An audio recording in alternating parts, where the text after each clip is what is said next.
In this video, I'll discuss the treatment option for prostate problems in men. Prostatic enlargement is a natural part of aging, just like graying of hair and wrinkling of skin. So all elderly males above 50 years of age will have varying degree of urine problems because of prostate. If the urine symptoms are bothersome and affect quality of life, then it requires treatment. A wide variety of treatment options are available, including lifestyle changes, medication, minimally invasive therapies, and surgery.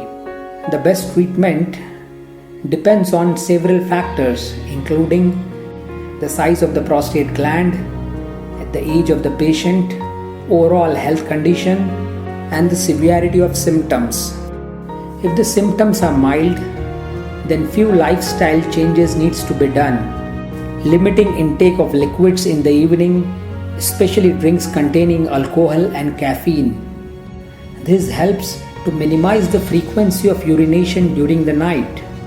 Change or eliminate medications that may be aggravating the urine problems, like anti-cold medicines, antidepressant medicines, or antihypertensive medicines.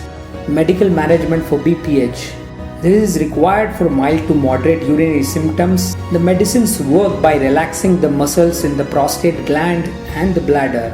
If the prostate is very much enlarged, there are other medicines which can help in shrinking the prostate gland gradually.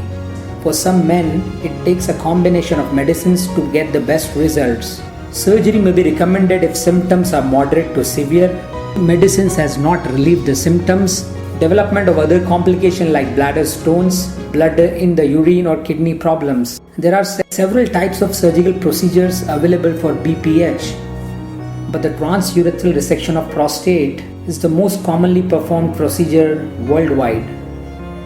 In this procedure, surgeon inserts a telescope and an electrical loop through the urethra to the enlarged prostate.